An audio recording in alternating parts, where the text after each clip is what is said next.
Greetings, friends from St. Francis. Brian Lombardi here. Greeting you today from the beautiful backdrop of St. Therese of Lisieux. I'm here in Darien, Illinois, at the shrine of St. Therese of Lisieux, one of my favorite places on earth. I'm here for a 4-day spiritual direction training and was really looking forward to spending some time with you here. If you've never been to the shrine, it's on the must-see list in North America. It's about 5.5 hours from Medina. Beautiful, beautiful image of St. Therese in the window in the back. And just every time I come here, I get tears in my eyes. So what a blessing to be able to talk to you here today. So we're doing letters 9, 10, 11, and 12 today. This is week 4. And before we kind of go into that, just a little bit more on his background of the life of our author, our brother Lawrence of the Resurrection. He, in between the time when he was in the kitchen that we talked about last week, and he went to be the cobbler and got too old to actually minister, there's this middle period where he became the wine connoisseur of the order. He would go out, they would actually send him on trips, and he would go down to the Burgundy region of France. Remember, he's based in Paris, and he would basically get on a boat and travel down into the wine region.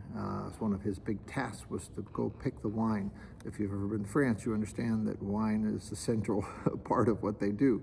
Not just liturgical wine, but the wine they serve at the meals. It's a very, very important part of the French culture. So what was kind of interesting about that part of his life is he got out of the community for the first time in many, many years, and was out with people and enjoying and seeing the kids on the street and talking to the people and walking up to people and getting to know them. Really immersed him back into culture from where he had spent all those years in isolation. And his profound love of God and seeing that, you know, God resides in everyone. As we always say, God is sacramentally within us in our divine indwelling, and he got to interact with that outside of his normal life. And it really added a lot to what he had to say in his later years, and understanding that God does dwell in each of us, and to see that in the particular plan God has for each person. So on these trips, he would, the longer books that you read talk about the fact that he really enjoyed sitting, you know, with his cane in the boat with the kegs of wine. You can almost see barrels of wine. You can almost picture that, of how this little old guy would travel down. But, you know, the other thing they talked about is that he was very particular about his wine. He really did pick and was known to pick the best wine. One of the reasons he kept the job for years is that he was the connoisseur. He could have the taste and they would, oh, that's a really good wine. And again, if you've ever been to France, they have a very high standard for that. So he had that gift. I like to think of it as a little bit of a funny thing God did with him in perfecting him, that he even perfected his palate to be able to pick out the wine, again, through his simplicity, and yet something as complex as a wine. So it's just a beautiful juxtaposition of spirituality and real life there.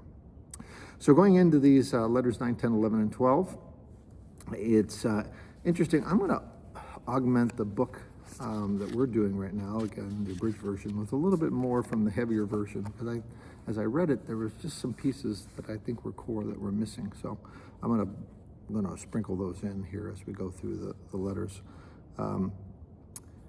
Basically, in letter 9, one of the things that's kind of missing from the abridged version is basically, it talks about how the people want to be a saint so quickly.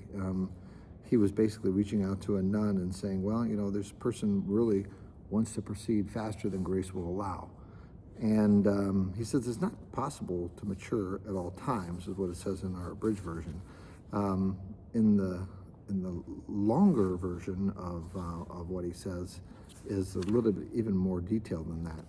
And he goes into this explanation that this particular nun they were talking about wanted to advance faster than grace would allow, and you don't become a saint in a day.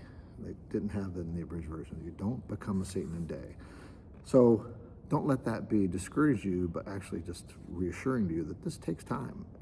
What we're doing on the journey we're at, we don't get to this simplicity and level very quickly. The other thing that I think is important, let's go to letter 10. Letter 10 basically talks about being able to relate to God. And it talks about on page 51 of the abridged version, it says, think about God as often as you can, day and night, in everything you do. He's always with you. The thing that's missing from that little quote that's in the larger version is that it says, even in your relaxation. And I think that's a key element to this, is that we don't always have to be so serious when the practice of the presence of God to say, well, I'm going to be in a prayerful mood, I'm going to a chapel. Again, it's easy to pray when you're in a place like this. It's easy to be with God. But also, being with God on the golf course is one of the things I really treasure about my spirituality. Is I always tell people about my Holy Spirit golf. I hit the ball and see where the Spirit leads me. I kid, but in actuality, I'm serious. Is because staying in the presence of God while you're doing what you love to do, whether it's cooking, whether it's knitting, it really is impactful in your life. And so, just a little nugget here in the 10th letter that was glossed over, I wanted to just add a little bit to the study. Letter 11. Here's an interesting point I also want to clarify here. It says in the first paragraph on page 52 that it says, I would not discuss the matter despite all of my desires for spiritual growth. And I went back to the other one. That didn't make sense so much in the bridge version, but I went back to the fuller version and it became clear. So what's going on here is, and this is something that's often misinterpreted by people, true holy people, and the brother Lawrence is blessed, he's not a saint, but true holy people, especially the saints, always discount their own spiritual nature. So they're going to say, hey, go tell the nun this, because they would never do that. They're much too humble. When people read St. Teresa of Avila, they always don't understand what she's trying to say because she's so humble and against our will. They say, that sounds like false humility. It's not. These people are actually that humble. So in the book, I think it's clear. He just basically says, hey, if I thought someone else would think that I'm more perfect than I am, that would be so difficult for me.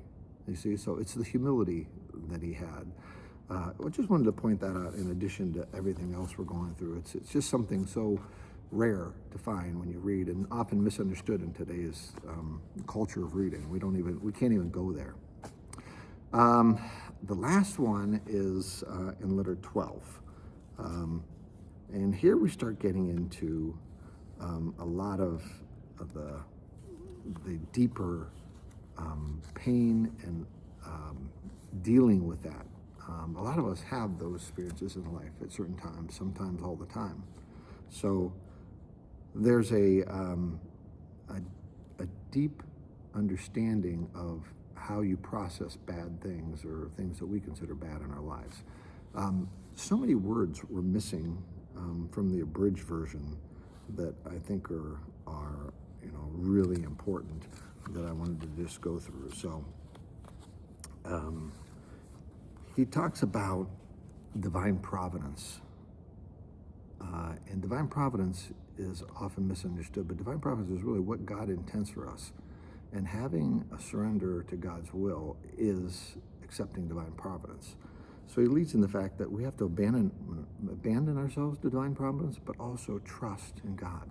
So remember we talked about a few weeks ago, he's building this. He went from a period of basically just healing to a period of trust, and then a period of abandonment, and then the period of unity. So and that unity was basically also giving up everything for God in that fourth phase.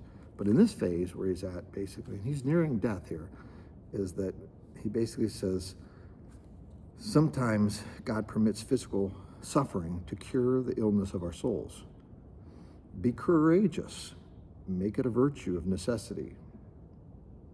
Do not ask God to deliver you from physical suffering, but for strength to endure courageously for the sake of his love and all that he desires for as long as he likes.